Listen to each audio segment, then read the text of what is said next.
The Language of Flowers. Chapter 5. The bath was already drawn. It made me feel uneasy to think that Elizabeth knew I would arrive dirty. "Do you need my help?" she asked. "No." The bathtub was sparkling white, the soap nestled among seashells in a reflective metal dish. "Come down when you're dressed then, and be quick." A clean outfit was arranged for me on a white wood vanity. I waited until she left, tried to lock the door behind her, and saw that the lock had been removed. I pulled the small chair from the vanity and propped it under the doorknob, so at the very least I would hear her coming. Taking my clothes off as fast as I could, I submerged myself in the hot water. When I came back downstairs, Elizabeth was sitting at the kitchen table, her food untouched, and her napkin on her lap. I was dressed in the clothes she had purchased, a white blouse and yellow pants. Elizabeth looked me over, undoubtedly taking in their enormity. I had rolled the pants down at the waist and up at the legs, and still they hung low enough to show my underwear, if my shirt hadn't been so long. I was a head shorter than most of the girls in my class, and I had lost 5 pounds earlier in the summer. When I told Meredith the reason for my weight loss, she'd called me a liar. But she pulled me from the home anyway, launching a formal investigation. The judge listened to my story and then to Miss Tapley's.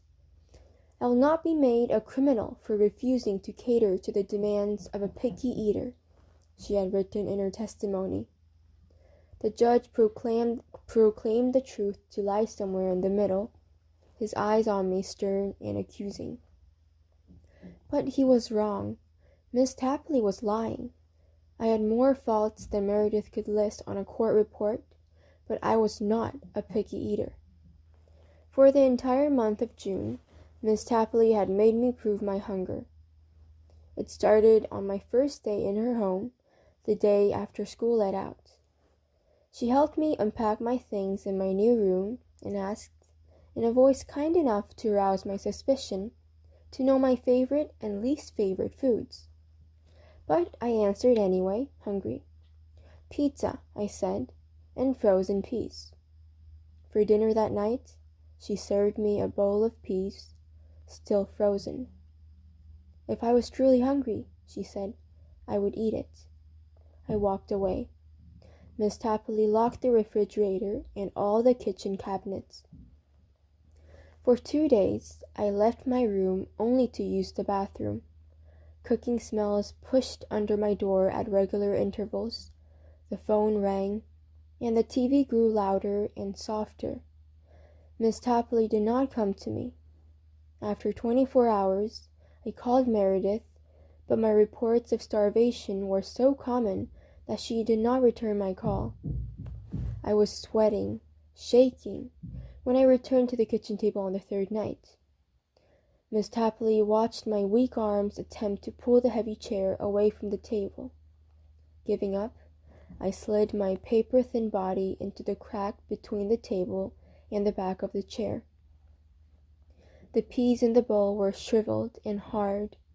Miss Tapley glared at me over the top of a dish towel as grease popped on the stove, lecturing me about foster kids eating because they were traumatized. "Food is not for comfort," she said as I placed the first pea in my mouth.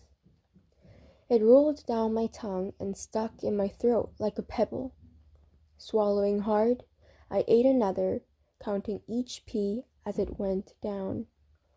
The smell of grease and something frying kept me going. 36, 37. After the 38th pea, I vomited them back into the bowl. "Try again," she said, gesturing to the half-digested peas. She sat down on a bar stool in the kitchen and pulled steaming meat out of the pan, taking hot bites and watching me. I tried again. The weeks continued this way until Meredith came for her monthly visit. By then, the weight was already lost. Elizabeth smiled as I entered the kitchen. "You are beautiful," she said, not attempting to conceal the surprise in her voice. It was hard to tell underneath all that ketchup. "Do you feel better?" "No," I said, though it was not the truth. I couldn't remember the last home that allowed me to use the bathtub. Jackie may have had one upstairs, but kids were not permitted on the second floor. Before that was a long series of small apartments, the narrow shower stalls crowded with beauty products and layers of mold. The hot bath had felt good, but now, looking at Elizabeth, I wondered what it would cost me. Climbing up onto a chair, I sat at the kitchen table. Set out was enough food for a family of 6. Big bowls of pasta, thick slices of ham, cherry tomatoes, green apples, American cheese stacked in clear plastic sleeves, even a spoonful of peanut butter on a white cloth napkin. It was too much to count. My heart beat audibly, my lips curled into my mouth, and I bit my upper and lower lip together. Elizabeth would force me to eat everything on the table. And, for the first time in months, I wasn't hungry. I looked up at her, waiting for the command. "Kid food," she said, gesturing to the table shyly. How did I do? I didn't say anything. "I can't imagine you're hungry," she said when she could see that I wasn't going to respond. "Not if your nightgown was evidence of your afternoon." I shook my head. "Eat only what you want, then," she said, "but sit at the table with me until I finished." I exhaled, momentarily relieved.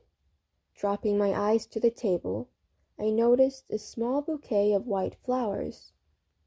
It was tied with a lavender ribbon and placed on top of my bowl of pasta.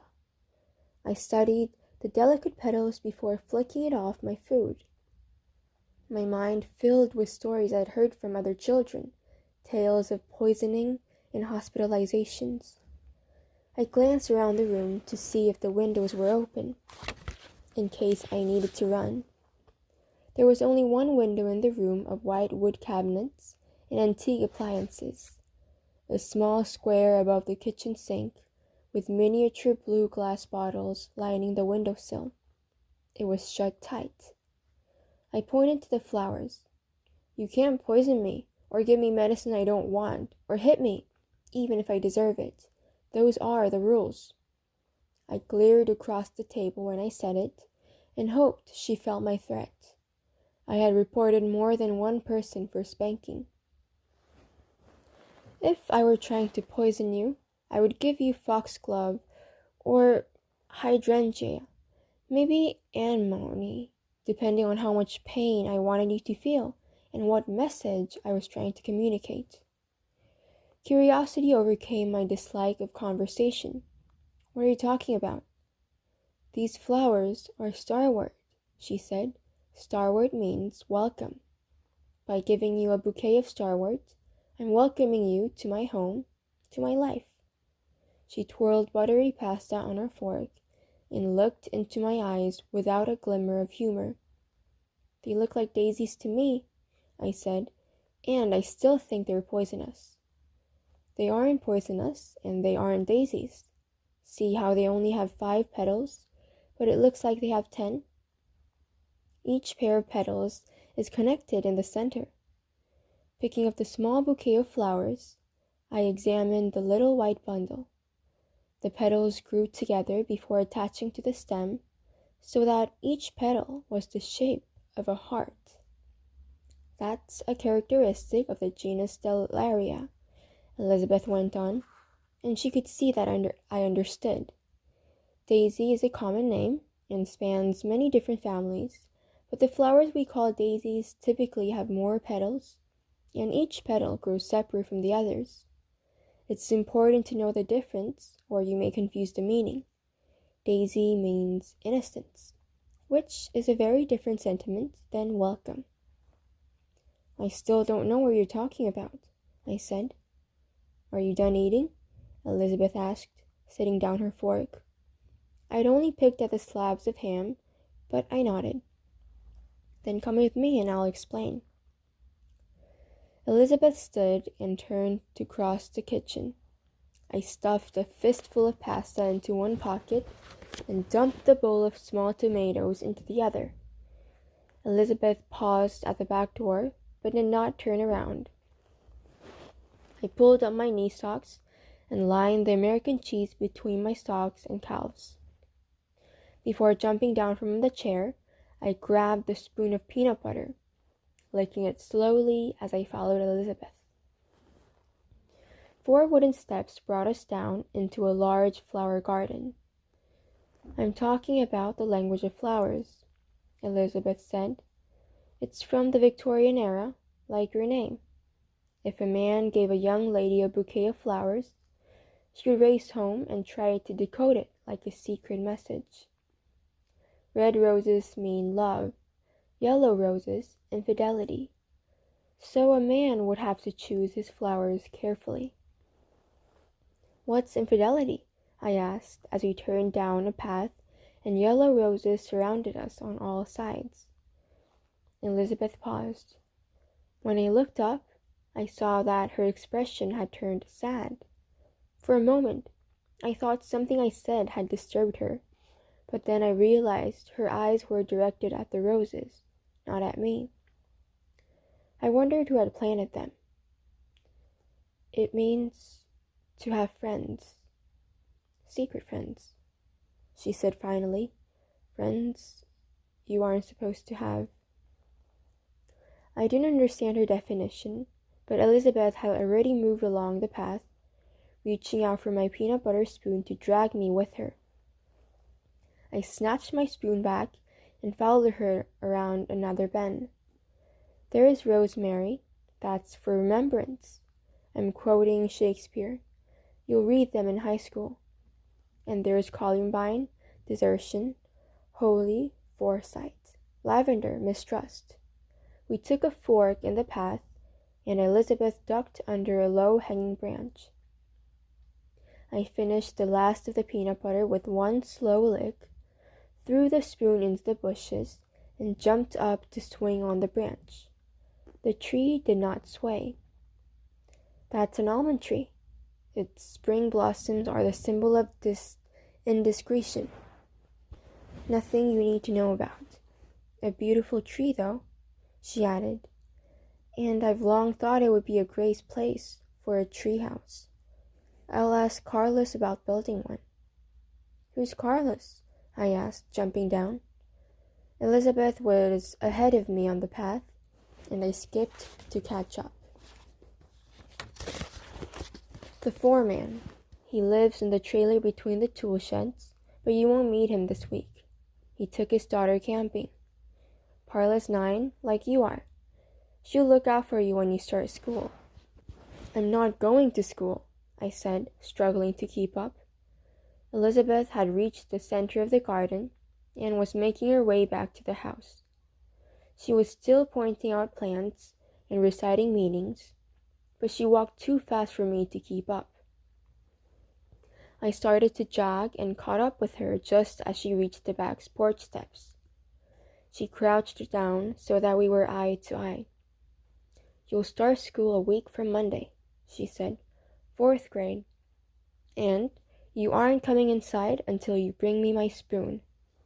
She turned then and went inside, locking the door behind her.